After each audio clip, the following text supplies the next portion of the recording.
You're listening to Health Innovators, a podcast and video show about the leaders, influencers, and early adopters who are shaping the future of healthcare. I'm your host, Dr. Roxy Mooney. Welcome back to the show, Health Innovators. On today's episode, I'm sitting down with Danika Kelly, who is the CEO and co-founder of My Normative. Welcome to the show, Danika. Thank you for having me. It is so good to have you here. So if you could, let's just kick off by you sharing a little bit about your background and what you've been innovating these days. Yeah, sure. So my background is in female health and in women's health, and kind of the intersections of those sex and gender spaces and how there are different physiological health concerns for different cohorts and also different social health determinants and concerns for those different cohorts. And so basically throughout graduate school, and I'm sure you've got, this is also, I think, the basis of this podcast, you notice these big gaps in data and in service. And you're like, someone should do something about that. So my former teammate and I actually, as we went through the grad school process, and we're like, wow, someone really needs to actually properly account for female hormonal variability through time and its impacts on longitudinal health. We looked around, couldn't find anyone who was attempting to do it seriously at a population-wide scale. And we were like, well, guess that's us then. And we decided that we would be the ones to do something about it. So that's so awesome. Why is this even an issue? Yeah, I mean, we can go back a couple centuries, but really, when we look at we can there's some short form we can use here. So there's sexism and the patriarchy are the short form ones. When we look at medical history and health history, especially within the Western health sciences, we see kind of either a exotification or a reductionist approach to female bodies, either being miniatures or corrupted or broken versions of male bodies. I think it was, say, Aristotle who had some pretty terrible views on the female body. And those things are kind of informed through time. And so because the female body has either been this exotic, highly complex thing that just cannot be accounted for, or just small male bodies, we, up until very recently, and I think in the US, it was 1993, we were allowed to just pretend that females were males and women were men in a medical context. And only very, very recently did we go, hey, that's a really big problem. And so we've started on the treatment side to acknowledge that women are women and not men, and females are females and not males. But we have a backlog of hundreds of years of assumptions that we have to address still. So who is aware of this problem besides you and your co-founder and looking to solve this in a meaningful way?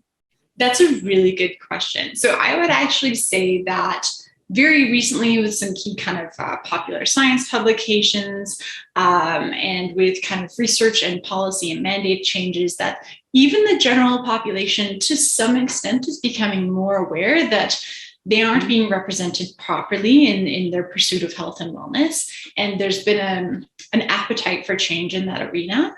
And then I would also say, and it might be different in the American context, but within Canada, there are now equity, diversity, and inclusion criteria around sex and gender and representativeness that basically demand that research moving forward is inclusive and representative of sex and gender variables. And with that, we're starting to see this pressure into the market on med tech, biotech, pharma tech, health tech, that's kind of adjusting and adapting for that lived reality. So that's starting from kind of a mandated place, at least in the Canadian context. And I know in the US, there's similar mandates in place as well. And it's having this ripple effect across different industries. And it sounds like that's, so important because we have this new vertical or newer vertical within the healthcare tech industry called femtech. Yeah. And it sounds like, that is a step in the right direction, but femtech in its own silo of femtech is not going to really solve the problems that you're addressing. Yeah, I would say, so I think one of the nice things about kind of like, we talked about kind of like the entering of this issue around sex and gender representative in the public psyche is that as a public, we need a way to address it. And so femtech is next because it goes, here's the name for this problem that we can now discuss. Yeah. The limitation of femtech as you move forward is that it continues to other the female body, right? So it makes everything that's not femtech the normal, but that means that the normal is still not inclusive of female bodies, which is a huge problem. And so I think the entire vertical of femtech is simply maybe a stepping stone into recognizing that female health has to be incorporated across everything. Yeah. I get a chance to learn from so many different people as they become guests on the show. And so I've been just had a heightened awareness over the last couple of years of just how underrepresented women are in clinical trials and observational trials and some of the research data. And, kind of like you're indicating is that a lot of these decisions are being made on data that's skewed, that's not representative of how it's going to actually perform on a real population that's a lot more diverse than what's happening earlier on in that commercialization phase. And we see that the number one reason why a pharmaceutical intervention is pulled off the market is once it's in market, it fails on female bodies. The number one reason why a product is pulled off the market in that particular vertical. Isn't that mind-blowing? That says so much. Say that again. Right. So the number one reason, according to a recent article that I read, that's like a scientifically peer validated study, is the number one reason why a pharmaceutical intervention is pulled off the market is once it is in market, it fails on the female population. Wow. That's a big deal. Right? That says so much about the problems in the scientific process and within the regulatory process that allow us to, sure, we include women and female bodies in clinical trials, but do we make sure they're representative? Do we allow them to be on birth control? Do we allow them to get pregnant? Do we account for the differences in health experiences across the observational or clinical trial? Or do we just look for outliers and then assume similarities across sex and gender in terms of experiences with that intervention? It speaks to this entrenched bias within the research process that's allowing us to create health interventions that don't actually address 51% of the population. So I've heard you refer to your business or your the work that you're doing as social innovation. So just kind of give us a little bit of context of what do you mean by social innovation and how does that tie to what we're talking about? Yeah. So I actually fought the moniker of like social enterprise or social innovation for a long time because I felt like I think as a female founder, you're already fighting an uphill battle in terms of people taking your business and the opportunity you present seriously. But the thing that I've kind of learned is that I don't want investors or stakeholders or partners who don't want to have a positive impact on the world with the work that they're doing. And so I think one of those really nice catch-alls for sayings is like, you can do well by doing good. So like the business can do well, it can be financially progressive and productive, it can have an impact, and it can be a socially beneficial impact that is driving the progress of the company forward, not just like a nice to have or an add-on, but that social mandate of the company is what's actually driving business development. Yeah.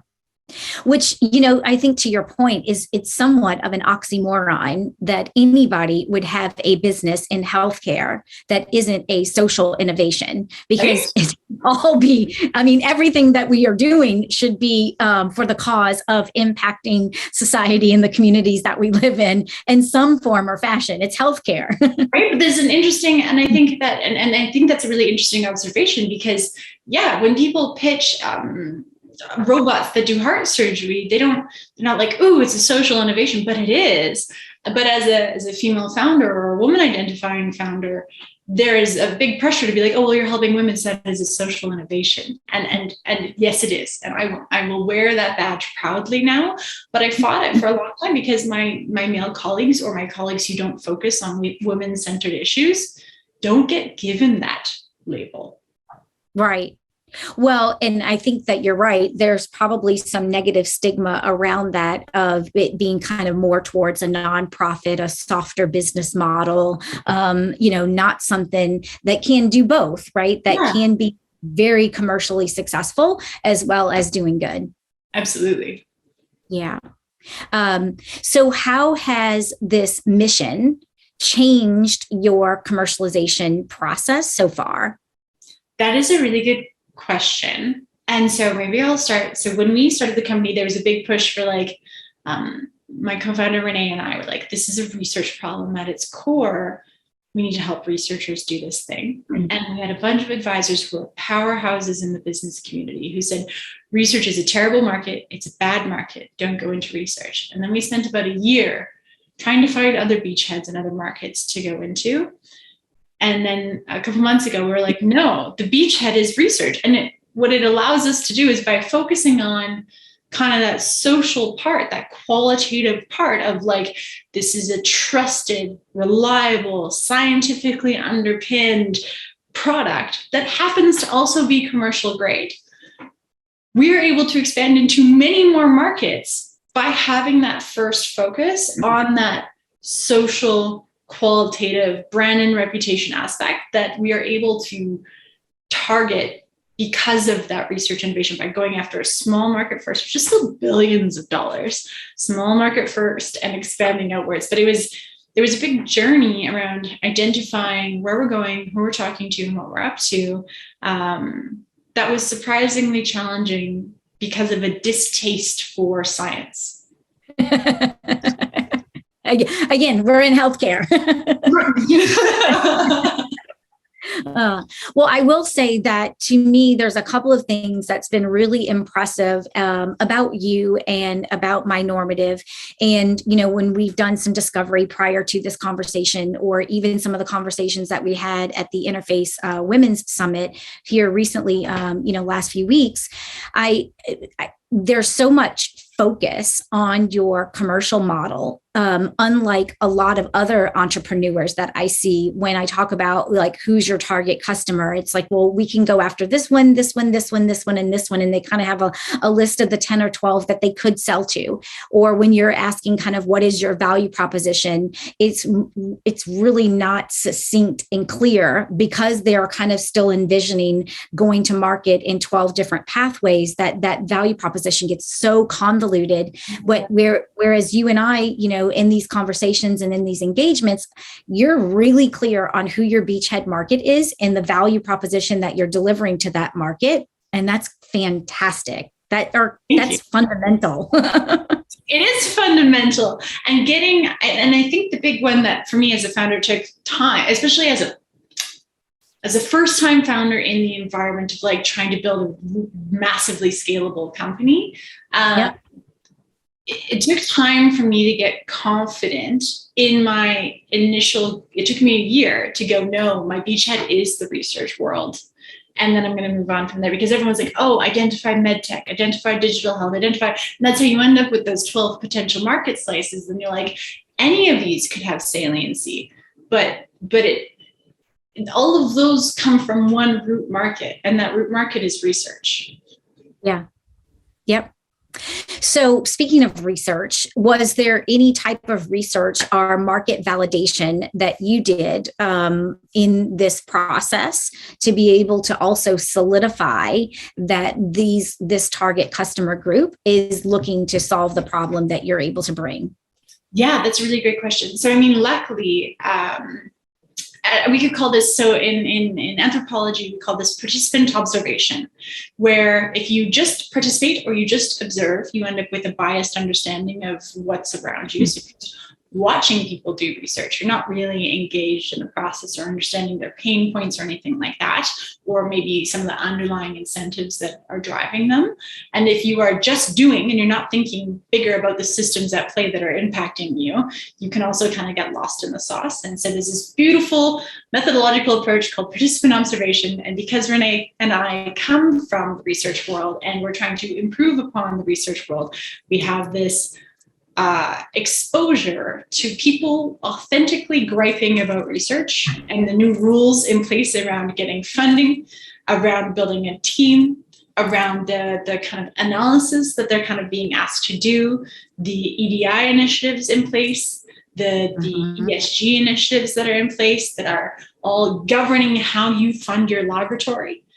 And we're over here building a product and we're like, Is that so? Is that really frustrating for you? Maybe. Would it be helpful? Would you like to get that millions of dollars grant? What if? What if I could make answering that question on your ethics application super easy? Yep. Easy sell. Easy sell. I will solve that problem for you. And it just comes from, I'll call the approach participant observation, being in it, knowing the community well, and also working really hard to kind of step outside and look at it from a problem solving perspective. Wow. Brilliant. So one of the other things I've heard you all say is about, women's issues or differences just being kind of branded as complicated and being ignored. So kind of explain a little bit of context around that. Yeah, so it's fascinating. There's this really interesting dichotomy. There are two reasons, and they still pass ethics, which blows my mind because it should not fly. But these are the two most accepted reasons for just pretending that female bodies don't exist. One is because women are men. The other one is it's too complicated. We couldn't possibly account for it. Those two things should be mutually exclusive. One says they're the same, and the other one says it's so complex we could never even.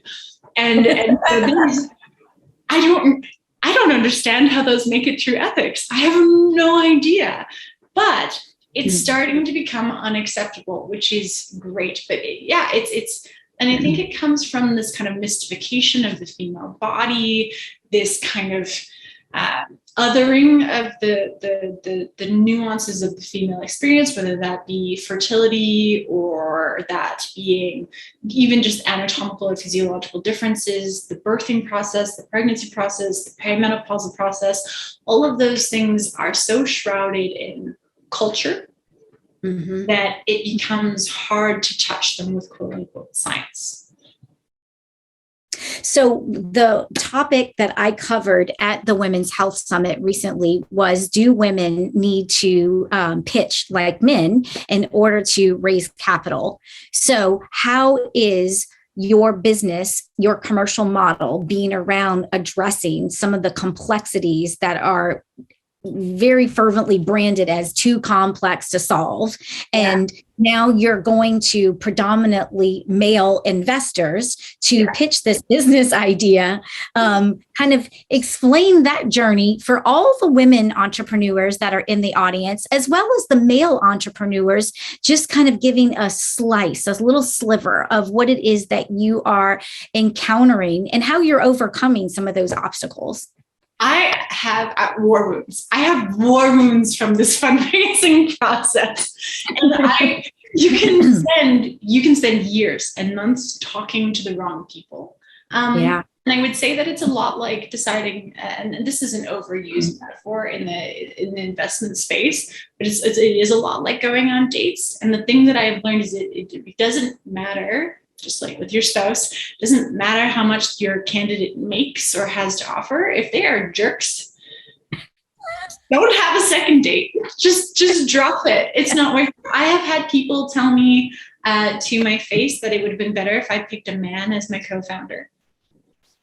I have had them to my face tell me that women don't make up a significant portion of the market, while they were looking at and I apologized to the other co-founder who was on the call kind of as a part of this outreach initiative, because she specifically worked in Parkinson's and they were super interested in Parkinson's. And I was like, look, you should fund Parkinson's. Absolutely. It's super important. But that's like 0.0 something percent of the population. Women are 51%. And so if Parkinson's is a market, women and female bodies should be a market, because that is a much larger market. Also fund Parkinson's. We don't throw other companies under the bus or other initiatives. But fascinating. Like when I was pregnant, I got asked, well, are you even going to want to have a company after you have your baby? I have in meetings been like, had my body commented on while I was pregnant and while I was postpartum. I have had entire meetings where I'm breastfeeding right now. So granted, my boobs are huge, but I have had to I'm going to get it close into here and like look at the investor and be like, my eyes are up here.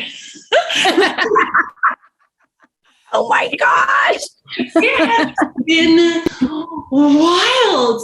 And what we have is, and bless everyone. But yeah, you just have to, if somebody gives you the creepy vibe or the I don't get it vibe, it is not your problem.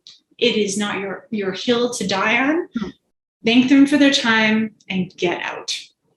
Oh my gosh. Can I just say that I don't know how old you are and you don't need to tell me. I think maybe you're a millennial, maybe you're even on the cusp, but I will tell you, I'm going to guess that you are, because every single time I have a millennial on the show, they're so transparent and candid about what life is really like. And boy, isn't that a breath of fresh air to have on the show? We are talking about boobs. We're talking about boobs male investors that are very distracted on what's being pitched here. Oh, it is, and some of them are lovely. And one of the things I've had a conversation with is, do I care that they looked at my boobs? Like, granted, they are huge right now. They were nice aside from the boobs. We'll take their money. Right.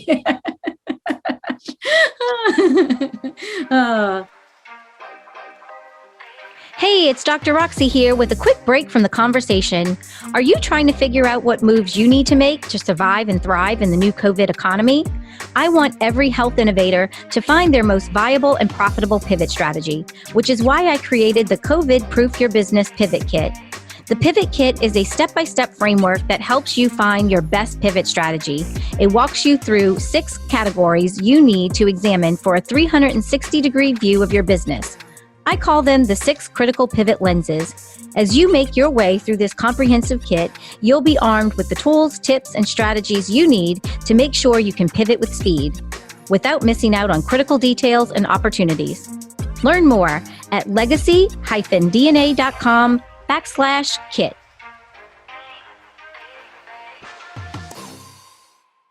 Have you raised money?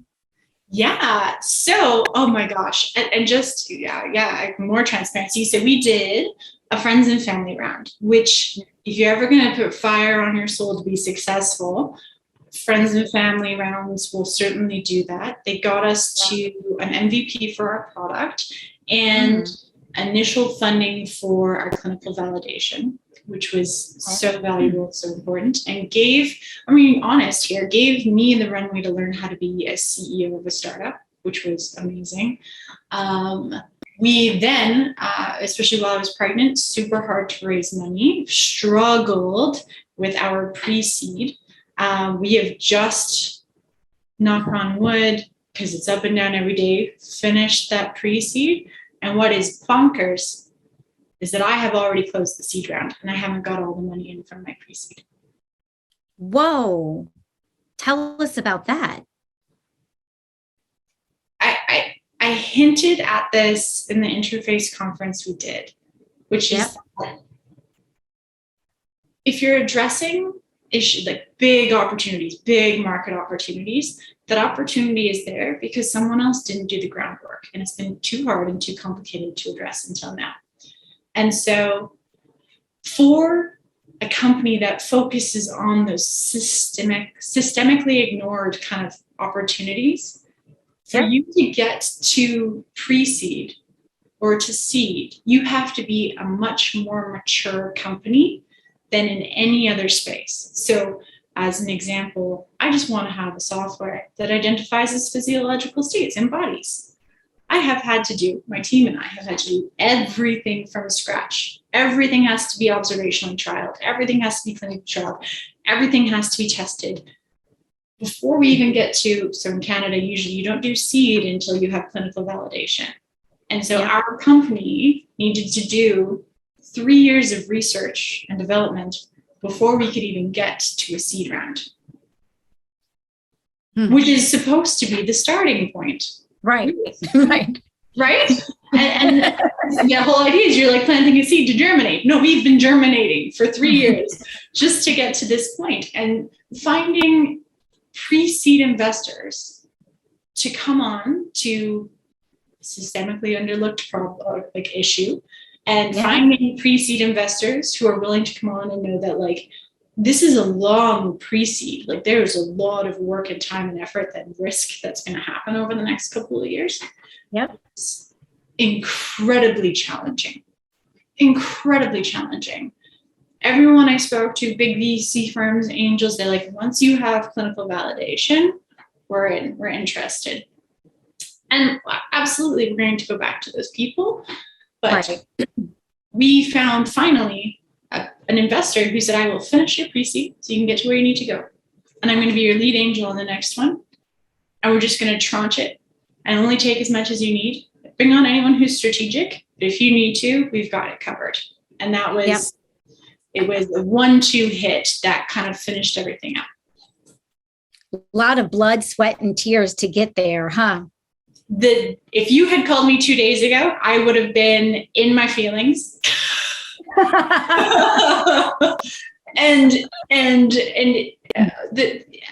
Our angel investor who was trying to help us close our round before this all kind of like started to percolate, and everything could still go wrong. That's the fun part, the roller coaster part of entrepreneurship. Yeah.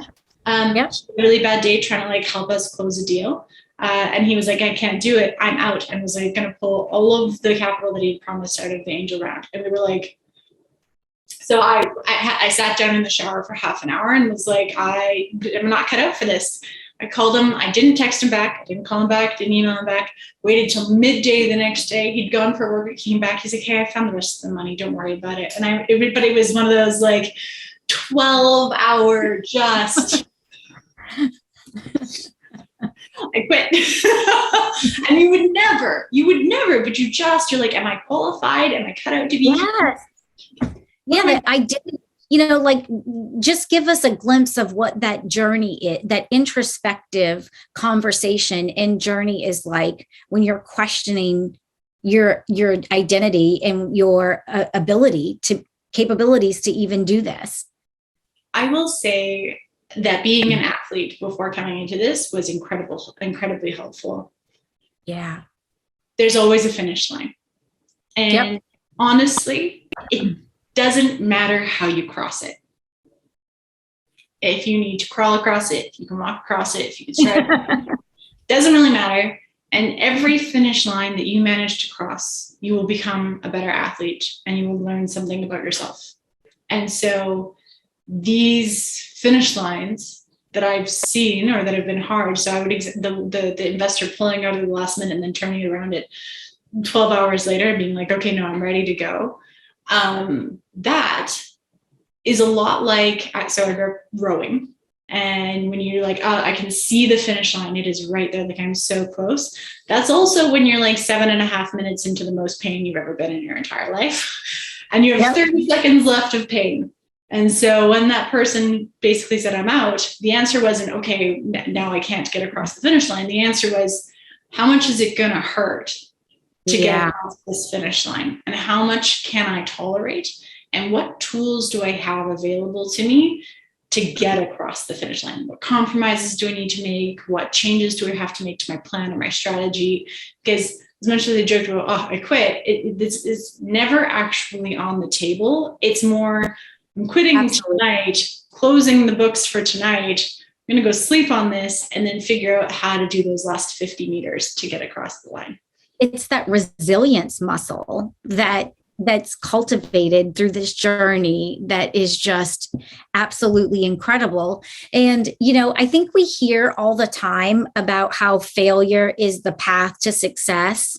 And, failure is really the common theme in the entrepreneur journey because you've got to fail until you get to the success, right? The right beachhead, the right value proposition, the right investor, all of those different things. It's just different when we're actually experiencing it firsthand and it's not someone else's story. It is way less sexy to be in pain yourself than it is to hear someone else resiliently overcoming their pain. Right, exactly. Oh, so one of the things that I want to make sure I touch on is another thing that, again, I was really impressed about you and your team and what you've been able to accomplish is when we're doing this discovery is that you said paid pilot. And this is like one of my soapboxes. I do workshops and speaking engagements around piloting to profit because there's so many innovators out there that have 5 pilots, 17 pilots, none of them were paid, and they are just burning through cash like crazy trying to manage it all. And it's just impossible for them to really be successful trying to juggle that many pilots at a given time, especially when very often they're different, and not getting the clinical evidence that they need or the success, and not having any type of monetization strategy on the back end. So speak to how in the heck did you get a paid pilot, and share that story with our audience so that way they can get more paid pilot engagements as well. So I've used a couple of different strategies, and I've had some good mentorship around this. And the frank thing is that every paid pilot is a little bit different, and everyone has different incentives attached to it. So the first thing that we do for pilots, some of them we don't get paid for. What we do with that is we ascertain whether or not we want the candidate to be a partner of MyNormative. Is there mutually beneficial outcomes attached to them running their trial using our software? If it is super, super beneficial from a branding perspective, or from a algorithmically validating perspective, or a population addressing perspective, that we can just ask them to cover any increased costs that we have attached to the project, then we will do that. We'll be like, yes, you can use this software for free. There's going to be a bit of a bump in data costs. We will give you the platform if you can cover the cloud costs, period. And that's revenue that's coming in for us, helps us get to economies of scale. It grows our database, it helps our algorithms improve. And nobody is going to go, no, host my stuff for free. If you say, I will give you my platform for free, we'll do the analytics, we'll let you data collect, we'll let you data manage, just cover the costs that costs us. That is a great step into, was this valuable? Did this decrease your other costs overall? Great. Yeah. Let's continue to use that. The other one is that often researchers have really specific pieces that they would like built into the platform. And if it's, again, really, really on our runway, then it's more of a partnership opportunity. But if it's just a nice little tweak or add-on, we're super happy to do that. It would cost us about this much to do that for you.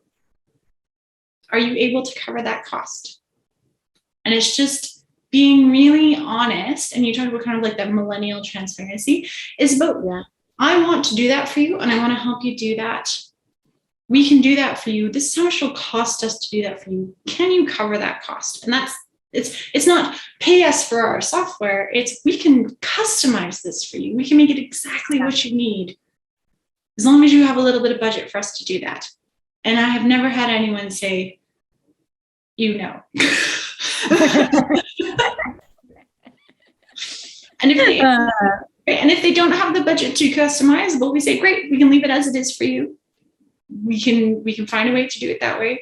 But we can't do anything beyond that, because like you said, if you're running 8 pilots in 8 different fields and they all have different demands on them, you're just going to run out of money and you're going to run out of time. And so whenever someone has a customizable ask, the answer is yes. It's just going to cost us a little bit to do that. Do you have the budget to cover it? So what is next for you and MyNormative? What are some of your future commercialization milestones that are on the horizon? Yeah, so I mean, first, this is an exciting platform to be on. Hi, health innovators and researchers. I built a product for you. So like you just heard, we're looking for partners. If you have a project or a specific research innovation that you want to test and be really inclusive of female persons on, and you're like, MyNormative needs our research to take next steps. Hey man, I've got a pretty cheap platform for you to use to do your research on if you want to do that. If you are more looking for just a platform to decrease wet lab costs, I also got your back. So we're looking to really build out the robustness and the variety of the types of research we can onboard onto our platform. That's super important to getting towards that step of representativeness. The next thing that we're looking to beyond that is hardening the tech. So we have a beautiful data collection vehicle, we have a beautiful data lake, but to really make it so that when innovators come onto the software and they're pulling data and they're looking at analytics and everything else, that it's a positive experience. So building that research community around the platform so that there's collaboration opportunity, there's an opportunity to express yourself and get what you want out of it, super, super important. And the third thing, which is more of an internal milestone because it's all kind of funded already and underway, is we are almost at clinical validation for our algorithms. So data collection processes should be done this fall. And then from there on, we will be able to make the claim that we can replace a whole bunch of your wet lab costs, which is a very helpful value proposition to people in the research space. That's so exciting. I can't wait to continue to watch your journey over the next few months and cheer you on. Thank you. Watch you reach those milestones. So Danika, how do people get a hold of you if they want to, get a demo of your platform, if they want to use your platform or kind of just follow you and your journey? Yeah, absolutely. So you can get a hold of me personally at Danika, Danika, at mynormative.ca. That's my email address. It is open to you if you have questions, comments, concerns, doubts, queries, comments on how in the heck are you going to be able to do that. I am super happy to have those conversations. You can find us on most social platforms. So Twitter, Instagram, Facebook at mynormative or at my.normative. There's a little bit of variability there. And the other place that you can find us is in your Apple App Store. iOS is where we are. So if you just want to take a peek at what the user experience would look like using the software for data collection, that is available and up for run. Awesome. Thank you so much for joining me today and you sharing your story.